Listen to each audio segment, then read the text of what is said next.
kemudian memori, ya, terus interaksi sosial dan pemusatan perhatian. Kita sering kan dengar kalau jangan sembarangan ngomong autis ya, dia sibuk aja sendiri kan, dia punya dunianya sendiri. Nah itu istilah bahasa yang biasa kamu kenal ya, autis dia sih. Ya, keduanya adalah gangguan mental yang beroset pada masa kanak dan remaja ya. Saya nggak tahu nanti kalau dewasa dia namanya apa gitu ya. Mungkin lebih ke masalah jiwa kali ya. Nah sekarang kita masuk sendiri ke ASD ya. Ini gangguan otak yang kompleks sehingga mempengaruhi tumbuh kembang. Kita kan ngurusin tumbuh kembang kan, perkembangan terutama ya. Dimana dalam komunikasi verbal dan non verbal, verbal itu yang keluar, yang kamu bisa ngomong. Ya kayak saya ngomong begini. Kalau non verbal ya, kalau gini, mau minum, ya udah dia tinggal bilang mau minum, itu bahasa isyarat. Nah dia tinggal bilang sama ibunya, tuh mau minum. Ya. Ada yang kenapa? Lapar. Jadi ada apa namanya? Itu non verbal ya. Nah ini nanti ada yang kalau dia ini bersifat rutin, ritmis, dialektik. Udah gitu terus. Kalau gini, terus kalau terus kalau gini, ya. Kalau dia suka ya ke satu sisi gitu ya. Ya sensori dan masalah belajar atau motorik halus ya. Jadi kita berteman dengan OT untuk apa namanya sama-sama menangani mereka untuk lebih ke pemahaman dan motorik halusnya. Kemudian ada emosi yang tidak terduga. Ya, ada yang jalan, udah lagi enak jalan tiba-tiba tuh dia ada muncul tiba-tiba jinjit aja keseripet sendiri kan, jatuh ya. Ya inilah, nah kenapa yang saya hitam-hitamin itu yang saya bold itu adalah nanti arahannya ke kita. Ya, tapi walaupun demikian ada 10% yang kemampuannya tinggi. Ya, mungkin ada anak yang justru sama orang tuanya disuruh main. Ya kayak kamu ya. Belajar gitu ya. Main, ayo makan gitu ya. Ada yang seperti itu. Beberapa anak perkembangan saat bayi relatif normal, tapi memasuki usia 3 tahun berhenti berkembang dan terjadi kemunduran. Jadi sampai saya ada kenal, dia nanya ke kita sampai kita sih melihatnya ini autis gitu ya, tapi dia berprasangka bahwa ini udah sampai saya bawa rukiah gitu, udah ada ini, mendingan dia jadi lebih diam. Mungkin ada secara jiwa dia dipengaruhi oleh itu juga ya, mungkin karena kan dia dianggap. Jadi kadang dia ngomong gitu, terus saya bilang, Bu, katanya terima kasih gitu. Jadi ibunya menerjemahkan, jadi ibunya tuh sudah apa namanya, ya sebetulnya anak itu tidak mengeluarkan suara gitu ya, tapi ibunya menangkap maksud bahwa itu dia bilang terima kasih. Jadi dia bisa tiba-tiba bicara, Bu. Jadi memang dia umur 1 sampai 2 tahun, 0 sampai 2 tahun dia udah bagus aja sampai bisa jalan gitu, sampai kesini-sini ya dia mulai ada kemunduran ya. Akhirnya kita dulu punya pengasuh terus jatuh gitu ya. Itu kan jatuh kan nanti macam-macam, jatuh yang muntah, jatuh yang sampai nggak sadar, ya kan, jatuh yang sampai harus di. Nah itu kamu pernah hancur? Mau tidur mau apa? Tidur-tiduran. Ya, jadi seperti itu. Jadi kita nih sekarang kalau tadi dibilang 1 berbanding 127, ya saya baca tadi kan 100, betapa banyaknya sebetulnya di lingkaran kita orang-orang yang mengalami hal seperti itu. Ya saya pernah naik busway, tiba-tiba gedor sampai akhirnya diberhentiin di satu stasiun, dipanggilin polisi, terus ada orang yang tahu, dia dikasih duduk. Jadi dia mau bilang capek nih gue berdiri gitu, dia nggak bisa. Gedor semua orang ya. Kasih duduk dia enggak jadi gitu, dipanggilin nggak jadi, udah tenang. Oke, ini etiologinya. Ada yang memang secara genetik, ada yang karena environmental. Makanya ada di beberapa daerah yang katanya sekarang kok obes banyak banget, terutama di daerah-daerah industri. Ya, makanya berkembang tuh sampai ada speech therapy yang diekspor ke sana. Kalau baru lulus, ayo kerja di sana, nanti di kontrak bayarannya berapa gitu. Biasanya dia buat 1 tahun balik lagi ke sini yang membawa pengalaman. Itu karena mungkin ya kan gambarnya asap ya, asap apa namanya industri. Ya, kemudian ada juga yang karena genetik. Ya, ternyata yang karena genetik itu lebih banyak dibanding yang karena industri ya. Nih ada beberapa penyebab yang antara lain adalah seperti kembar identik ya, lahir kembar. Itu lahir, kalau orang hamil kembar itu sebetulnya oksigennya bagi 2 ya. Jadi itu kalau kita termasuk yang resiko juga gitu. Yang hebatnya kalau bisa lahir dengan anak. Mungkin kalau kamu lihat Surya dan siapa itu? Yang anaknya laki dan perempuan. Yang perempuannya normal, nggak tahu ya.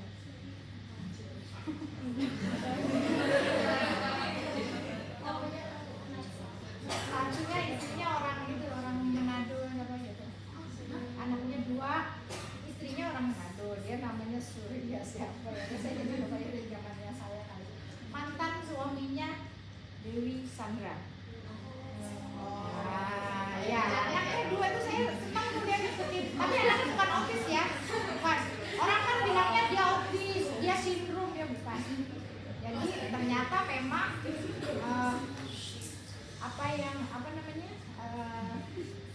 resiko bayi sapi itu juga ada resikonya gitu ya. Jadi dia termasuk yang, tapi dia bukan itu ya, bukan ASD ya. Ya. Oke, ya, ada abnormalitas gen kromosom seperti Rett syndrome. Ya, Rett syndrome, saya punya pasien Rett syndrome, ya udah nggak bisa bicara sampai sekarang. Kalau kita nilai secara kognisi, mana mata, ya, mana hidung, kan dia tahu ya, tapi dia emang nggak bisa keluar. Jadi ya udah. Jadi udah tuh maunya ada TV di depannya, kalau dia nggak suka ya dia bodrok-bodrok, ya udah mainannya dia TV itu. Jadi seperti disediakan oleh keluarganya, ya udah itu rusak, ya udah rusak. Tapi dia mau berdiri. Ya sekarang kadang mau merembet, kadang kalau lagi enggak ya enggak. Ya pokoknya bikin gemes juga ya kayak gitu ya. Kemudian lingkungan, ada infeksi saat hamil, rubella. Terus kemudian saya juga ada pasien lagi yang ibunya COVID pada masa COVID kemarin. Terus kemudian lahir dia ada infantile spasm, dia ada kejang-kejang. Terus ternyata kejangnya diobatin dia nggak hilang juga. Efek yang tertinggal ya, karena kalau kejang itu kan sebetulnya dia nggak nafas, oksigen nggak dapat ya. Tiba-tiba dia cuma gitu aja. Kalau sekarang dia udah pintar, dia habis gitu terus dia langsung gitu. Jadi dia mau bilang oke, nggak apa-apa saya di sini. Ya, tapi kadang-kadang kejangnya sampai di jalan juga bunguk kayak gitu ya. Macam. Ya, oke. Ini yang lain ada autoimun ya, kondisi autoimun pada saat kehamilan. Ya makanya jadilah wanita dan laki-laki yang sehat ya. Wanita jangan takut sama matahari, itu vitamin D yang sangat murah dan bisa. Jadi kalau enggak harusnya kamu minum vitamin D. Kita tuh banyak sekali defisiensi vitamin D, anemia ya. Ada tuh yang bimbingan skripsi sama saya sampai kalau pulang, kamu makan ya, kecil banget, saya mau ngapain juga nggak tega gitu ya. Kecil banget.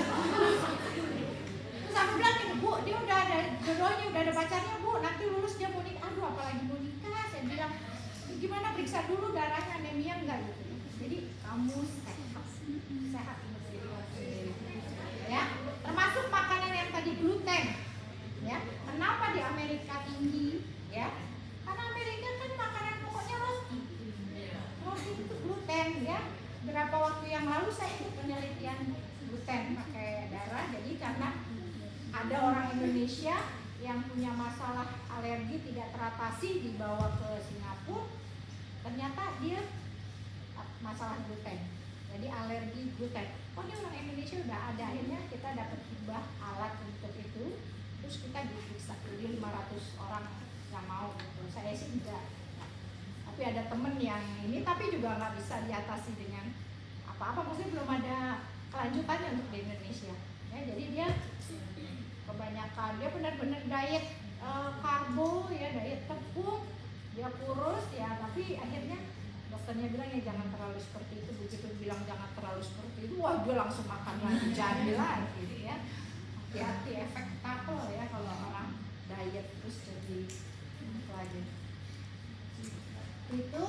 Terus kemudian berapa penyebabnya tadi udah ya. Nggak ada sih yang pasti, walaupun dibilang lebih besar karena genetik ya. Jadi infeksi meningitis, infeksi sebelum kelahiran itu juga bisa dianggap sebagai penyebab ASD. Jadi kayak penyerta. Tadi kan kamu sempat ada cerebral palsy gitu ya di situ ya. Sebenarnya bukan cerebral palsy-nya ya, cerebral palsy sendiri, tapi mungkin ada juga cerebral palsy yang diikuti dengan masalah mental ASD ya.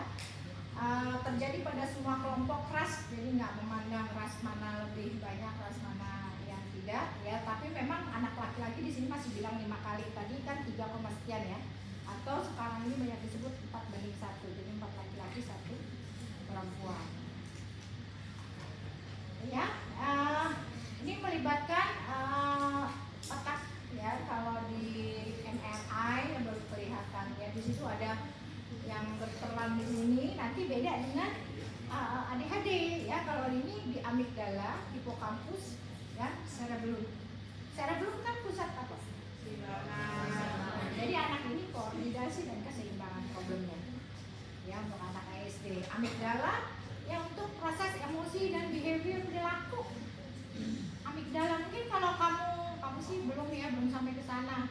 Yang harmonitas suami istri disampaikan oleh dokter Aisyah Dahlan ya. Dia selalu ngomong amigdala. Kalau dia bilang laki-laki itu kalau sampai rumah diem gitu, karena memang laki-laki cuma punya 7.000 kata, sementara perempuan punya 20.000 kata. Jadi ya kalau perempuan cerewet ya gitu. Karena memang kebutuhan dia untuk mengeluarkan ya sesuai yang ada di situ ya. Kemudian ada hipokampus ya. Hipokampus ya itu meliputi proses pembelajaran dan memori ya. Kira-kira patofisiologinya seperti ini. Nah tadi dibahas sudah disampaikan di situ ya. Jadi memang problem neural ya, sehingga hal ini berkaitan dengan defisit sensorik dan motorik serta kejang epilepsi. Jadi dia bisa ke sana ya. Jadi proses tersebut dapat menyebabkan pruning ya, ketidakmampuan memproses informasi baru atau preokupasi, obsesi dan gerakan repetitif. Jadi kayak di kepalanya itu penuh, tambah penuh yang keluar dia bingung. Jadi kalau merangkak juga dia panggilnya loncat. Bahkan beberapa yang pengennya koprol, yang ini terus kepalanya di bawah, merinding ya. Jadi ada ya. Jadi baru-baru saya mengikuti webinar tuh ternyata memang ada yang seperti itu. Jadi intervensinya tuh sampai harus distimulasi, dibedong gitu ya. Kita belum sampai situ. Nanti kalau udah selesai sekolah kamu pengen memperdalam itu silahkan ya. Jadi patofisiologi ASD ya, dan versus typical brain. Jadi yang typical brain itu justru yang normal. Jadi orang kalau proses tuh lama, jadi dipikir dulu gitu ya. Kalau ASD itu justru dia total over connectivity. Jadi begitu ada stimulus masuk dia langsung, dia pengennya langsung keluar ya. Nah yang ini ADHD itu dia lebih karena dopamin defisit. Mungkin kalau kamu belajar dopamin, pernah dengar di Parkinson, pelajaran Parkinson ada nggak? Ya, jadi kayak gitu. Dan dia justru defisit ya. Ya, problemnya adalah aspek interaksi sosial. Dia justru sedikit dan bahkan tanpa emosi. Makanya saya bilang dia karena dia diem. Jadi tentunya ada otot-otot yang mengalami spasme ya, ada yang jinjit dia sehingga dia knee ya, hip dan knee-nya semi fleksi, jadinya dia high ya.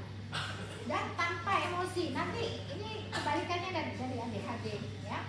Kemudian aspek pola perilakunya ada repetitif tanpa tujuan. Itu tadi flapping ya kan, atau dia pukul-pukul, atau dia bolak-balik melihat, atau dia ya, jadi udah berkembang nih fungsi bidang tengahnya, tapi ternyata cuma sampai sini aja, udah sini aja ke sana ya. Terus dia cuma lihat-lihat dia pengen gitu ya, pandangan gitu ya. Ya, sulit kembali fokus, menyukai rutinitas. Jadi ya udah gitu aja gitu ya. Jarang berperilaku spontan dan imajinatif. Jadi kalau misalkan dia mau jatuh, dia harus ya ada protective reaction, atau dia tiba-tiba, makanya suatu peningkatan ketika kita lagi jalan misalkan ya kan, jalan ke arah mainan gitu ya, dia bosan tuh bolak-balik diulang-ulang arah mainan, terus tiba-tiba dia bergerak ke kanan ke arah ibunya misalkan, itu suatu perkembangan yang luar biasa ya. Berarti dia udah ada motivasi lain, dia mau ke tempat lain gitu ya, keluar dari rutinitas ya. Oke. Ya, tadi anak jarang tertarik sesuatu.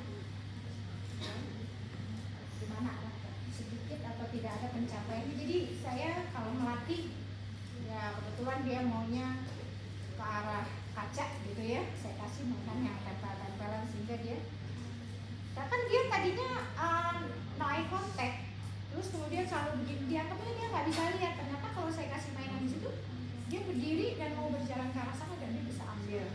Berarti kan sebetulnya matanya nggak kenapa-napa ya, dan dia punya motivasi untuk meraih. Ini kelihatannya receh banget dia latihannya kayak gitu aja ya, tapi ya benar-benar satu hal yang memang ya kalau sama anak harus pelajari.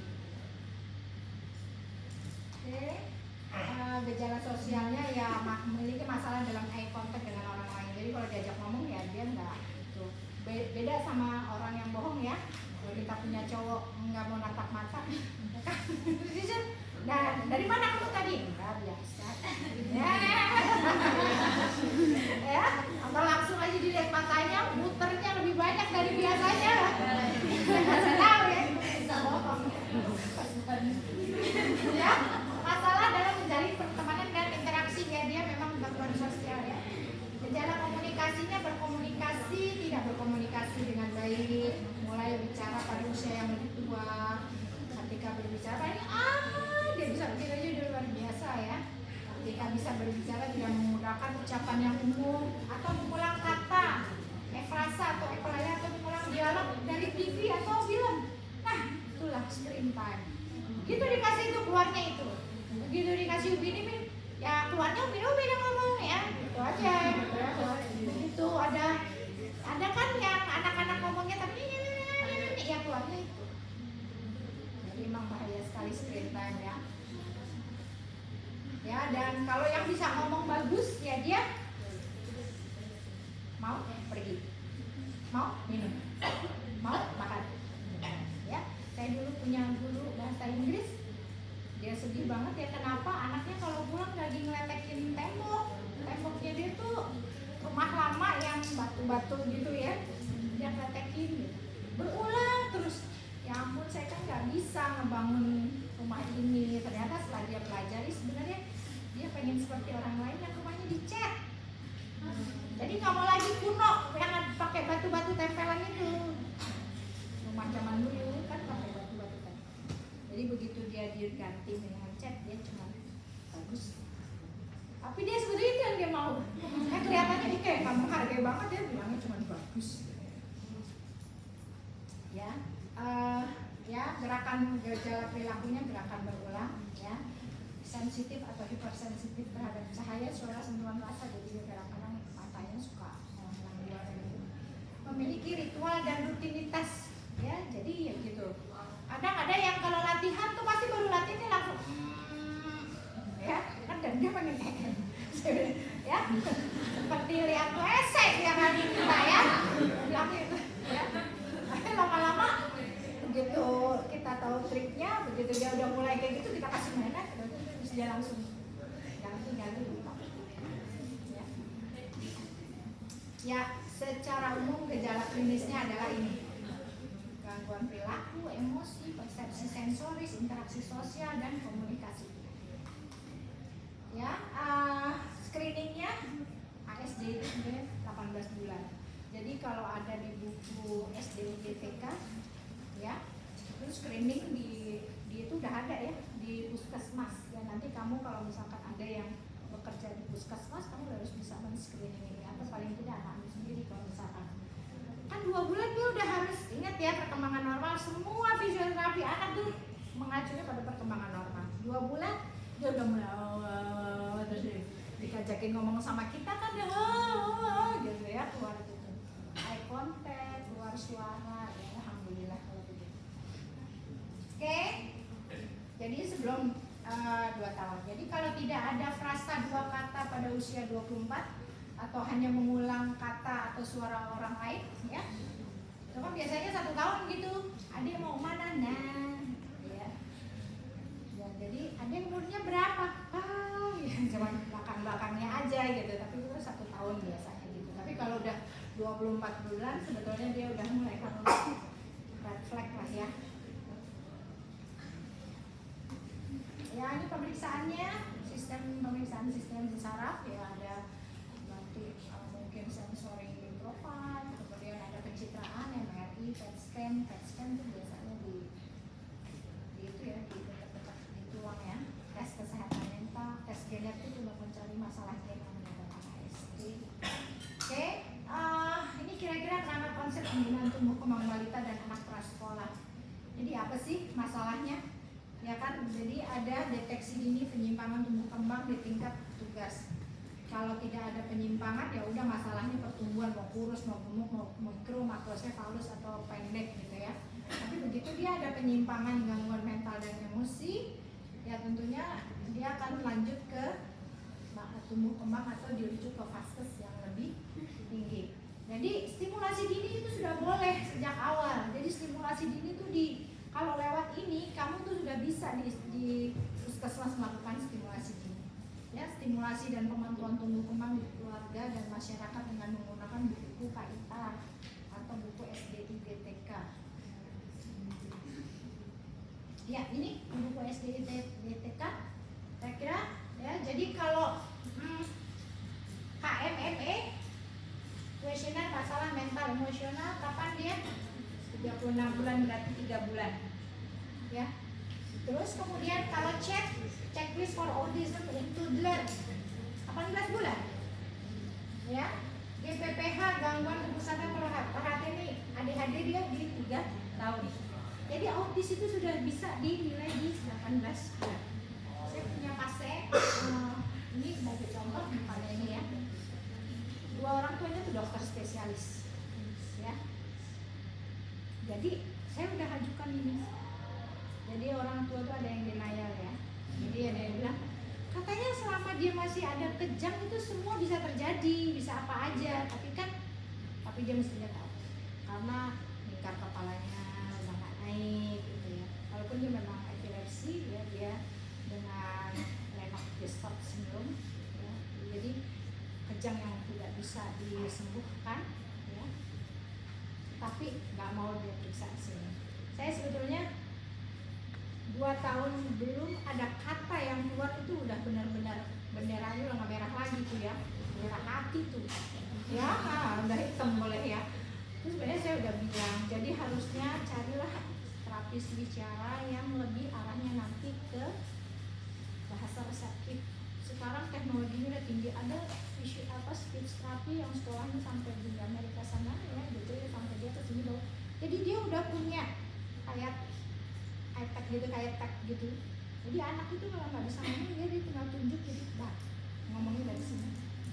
Ya kan itu kalau dia punya keinginan yang bisa dikeluarkan, itu secara emosi dia juga bisa lebih meredam.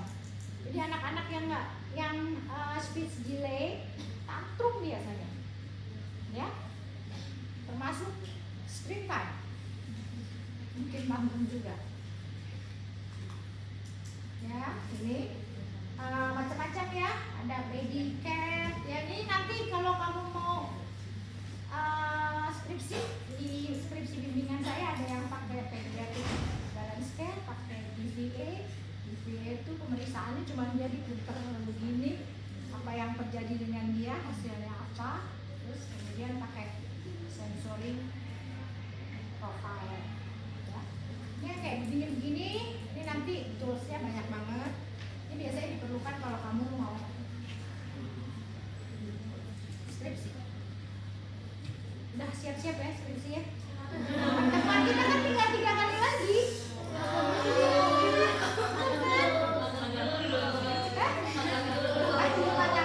Cepet dong. Ya, begitu. Sekarang skripsi aja disuruh bikin ada kelompok kontrol atau outcome-nya lebih dari 1, atau kamu time series, jadi evaluasinya di tengah-tengah baru sama di akhir. Nanti yang kamu kira-kira gimana ya? Ya beruntunglah kalian ada di angkatan ketiga vokasi. Yang bawah-bawah gimana coba? Nanti ada 6 yang dibandingkan. Jadilah kreatif. Ya, nih. Jadi ya karakteristik, jangan jadi gelisah sih. Karakteristik problem ASD hipotonia, ya, dispraksia, oral motor dysfunction, makanya kadang ada anak yang apa namanya GTF segala macam ya. Terus ada ya, saya jadi cerita lagi nih. Ada yang memang dia sering kali GTF, terus kemudian dia orang mampu sehingga dia lihat orang katanya stem cell bisa. Jadi stem cell pemeriksaannya pertama 35 juta.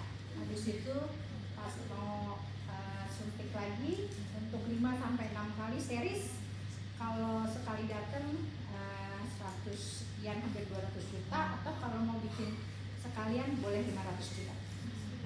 Sampai segitunya stem cell.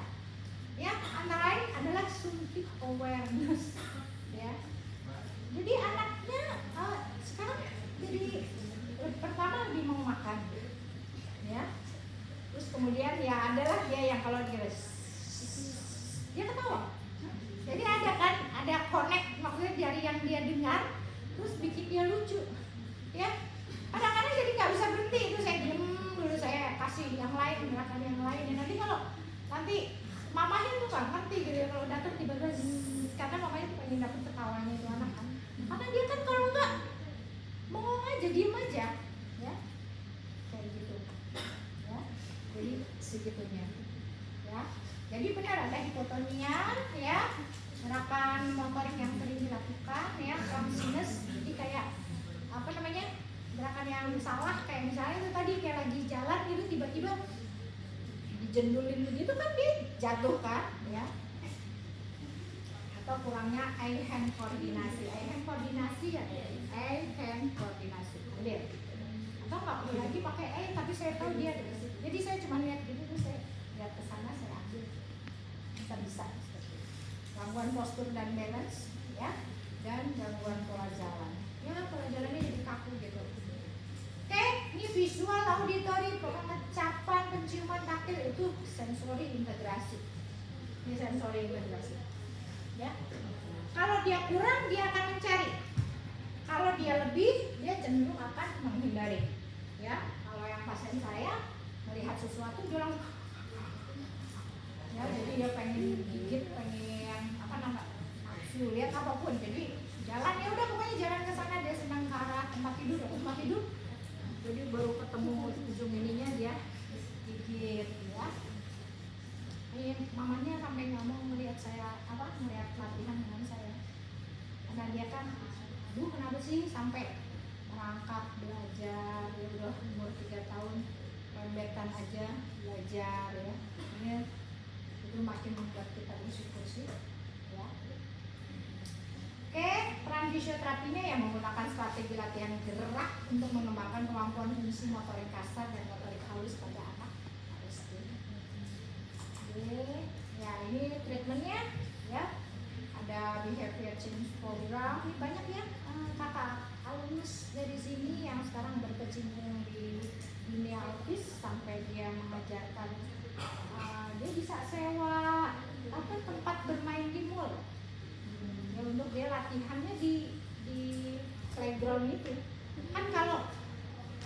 hari libur kan sepi kan, jadi dia bisa sewa itu untuk beberapa pasien dia kerjakan situ. Sampai yang skripsi dengan saya tentang autis, saya kasih nomornya dia, saya pamit dulu, boleh nggak boleh, terus dikasih sama dia untuk bisa ketemu siapa aja. Jadi ada beberapa temannya yang juga berkecimpung ya bekerja di dunia autis ini. Beberapa anak perlu obat untuk membantu mengatasi beberapa gejala ASD. Ya biasanya dia ke psikiatri ya, dokter jiwa untuk lebih menenangkan. Kemarin barangkali ada yang udah ikut sama itu nggak? Apa namanya kemarin tuh nggak seru tuh yang apa namanya kelompok kedua itu. Ya bukan sih di situ sebetulnya lebih ke global delay development dengan gangguan behavior. Ini kan ada yang teriak-teriak depan ya. Itu kemarin yang benar seperti itu. Jadi kita tuh sebetulnya yang benar U dan cuma 10. Dan kemarin cuma segitu kan, cuma 9 ada 10. Yang benar itu. Kalau lagi banyak udah sampai 14 sampai nggak dapet kursi. Terus sana nangis, yang sini ketularan, yang sini teriak, yang sini gaplok. Ini yang sini naik kakinya ke atas. Jadi badannya ke kakinya yang tuk sampai ke sana ya, nyamperin gurunya. Oke, yang kemarin memang ada beberapa CP, kayaknya CP-nya cuma 2 ya, 2 ada CP ya. Yang kebanyakan dari pasien kita kalau dia diintervensi nangisnya nggak jelas, ya kita masukkan ke kelompok itu. Jadi nggak terkendali gitu. Ya udah, ya jadi. Ada yang kalau misalkan, ayo baru nyanyi, tepuk tangan baru dia nangis. Jadi mungkin ada hipersensitivitas dari pendengarannya, ya. Ya kelihatannya nangis terus ya. Kelihatannya tapi ya begitu. Ya catatannya, ya deteksi dini bisa dilakukan pada anak umur 2 tahun untuk ASD. Identifikasi gangguan gerak pada bayi menjadi tanda sebelum didiagnosa ASD. Apa kalau bayi? Bayi eye contact, ya kan? Dia belum komunikasi dua arah walaupun hanya gejala gangguan gerak, ya merupakan salah satu gejala utama dari ASD, ya. Nanti ya ada yang merangkak kayak kodok ya, jadi loncat, semuanya loncat terus kayaknya penuh nih di sini, pengen buru-buru aja dia. Ya, pemeriksaan fisioterapi mengutamakan pemeriksaan impairment gerak, gangguan fungsi dalam aktivitas dan partisipasi. Kayak kemarin itu adalah terapi rekreasi, ya. Di billingnya tuh yang dibayar itu tuh namanya terapi rekreasi atau terapi kelompok. Ya, intervensi pada ASD berfokus pada perbaikan fungsi gerak motorik kasar dan halus. Ya, sekarang masuk ke ADHD ya.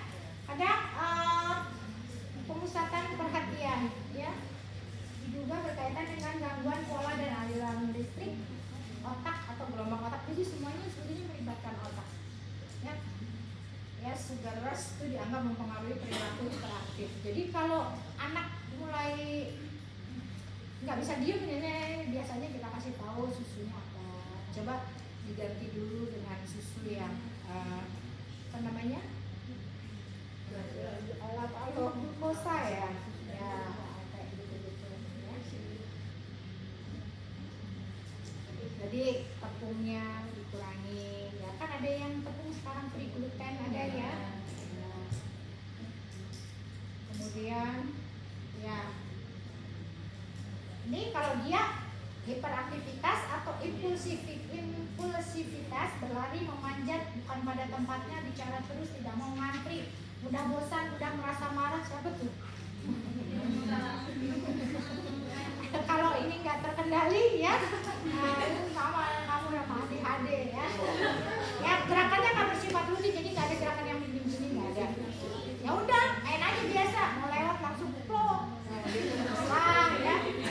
Ada di tempat saya yang adiknya di terapi karena si videonya rusak, katanya gitu, jepret. Itu kakaknya yang tadi terapi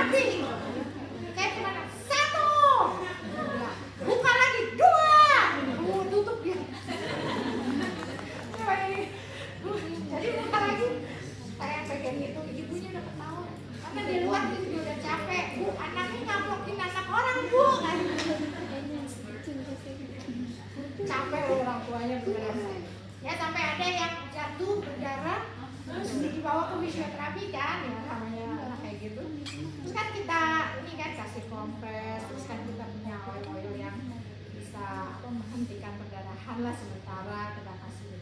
Adalah perawat yang ngomong, Bu, makanya jangan main HP terus, anaknya dicobain, ibunya langsung histeris.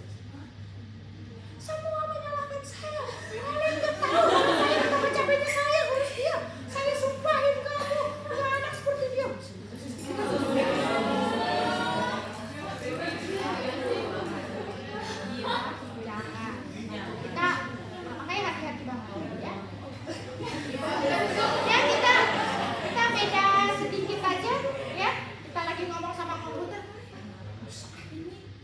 Sinyalnya kadang kan nggak begitu juga ya, malah pakai berapa ribu orang gitu.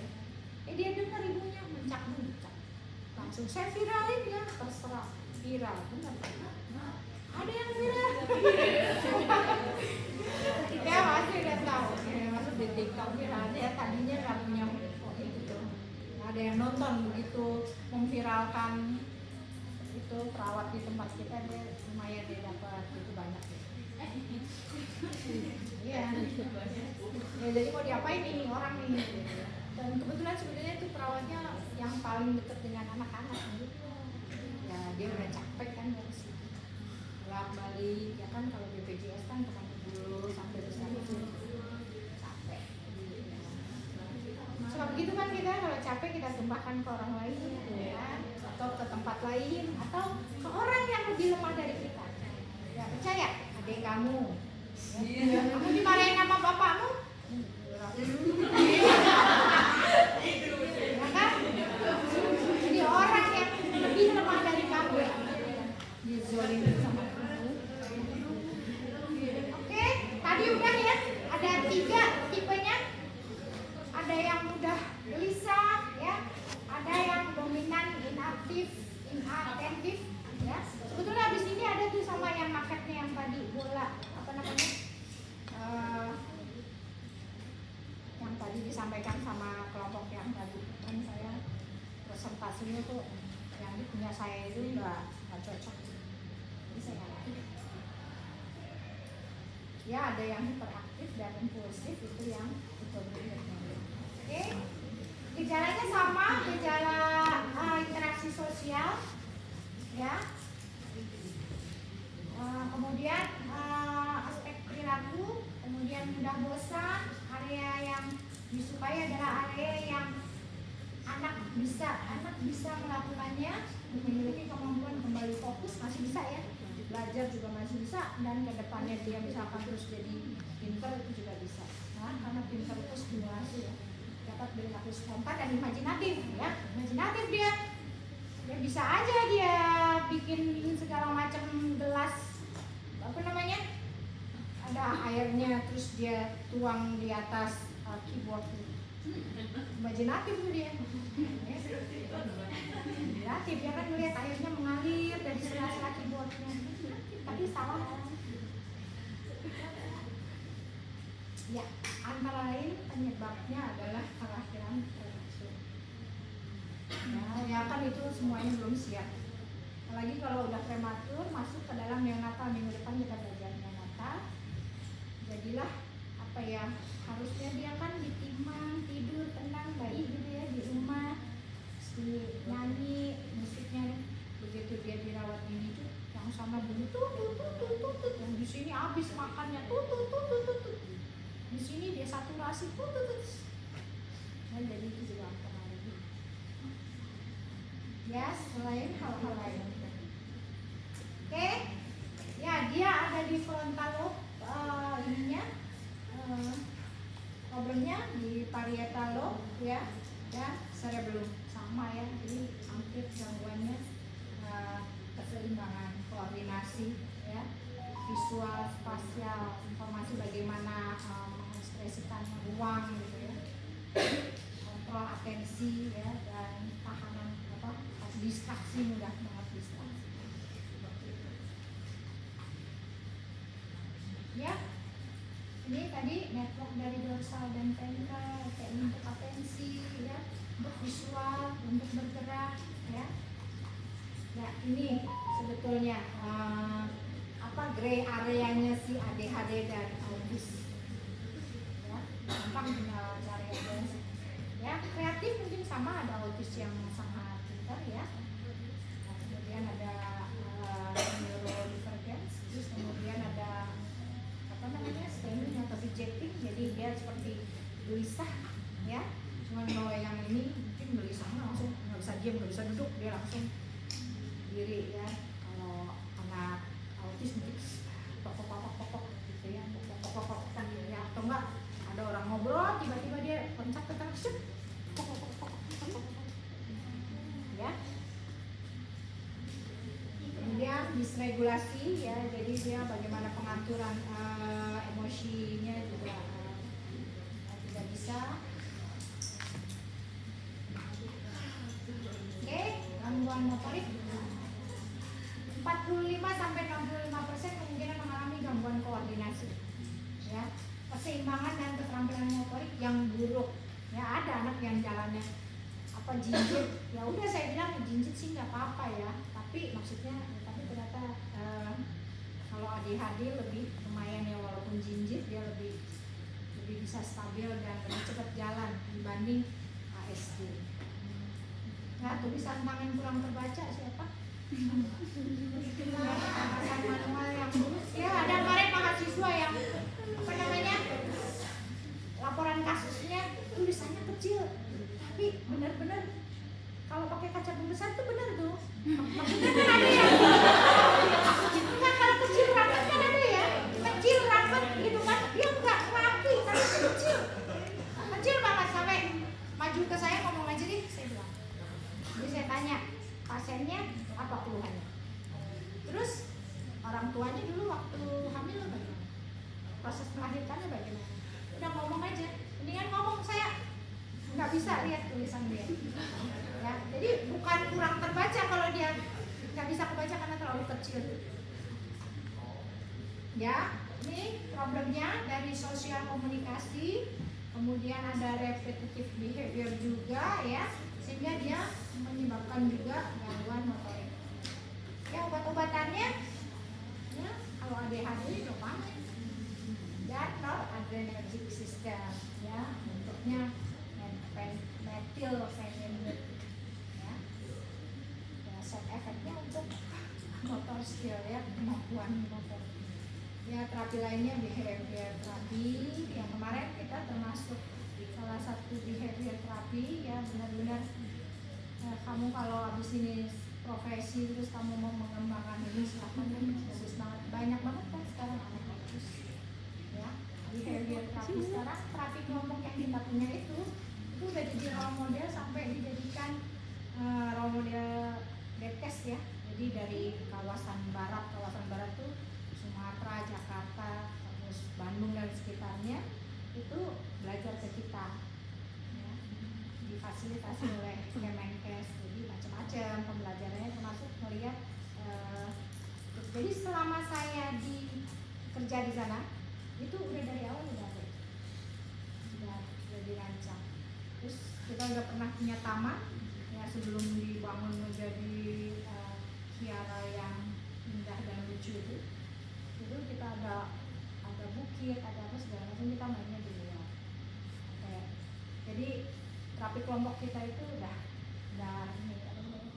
nampak dari dulu. Dulu sih sebenarnya bekerja sama dengan terapis bicara. Jadi kalau itu misalkan dia main sulit kan, sudah tiup-tiup kan, ya apa peringatan lah dengan sulit. Terus atau dia dikasih, ibunya suruh bawa nutrisari, terus dikasih dia kayak gitu tuh terapi bicara itu di situ. Terus kemudian okupasi terapinya itu apa untuk aktif atau resepsi, tapi nggak jalan, akhirnya udah kita jalan terapi.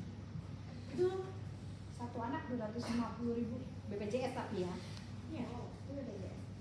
Dan itu dianggap suatu unggulan karena dalam sehari pasiennya bisa banyak kan, bisa sampai 20 ya. Ya, udah ya, sudah ya. Oke, nih tekniknya sama. Yang belum paling disebut adalah breathing exercise, massage, ya, stretching, ya. Oke, latihan postur dan balance. Ya, ini yang kiri sama yang kanan, mana yang autis, mana yang adik-adik? Adik-adik pelan-pelan. Terus yang ini?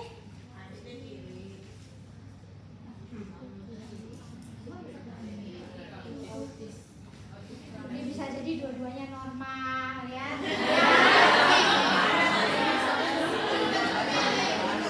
Masalahnya dia konteks matanya kan lihat dia ketahuan.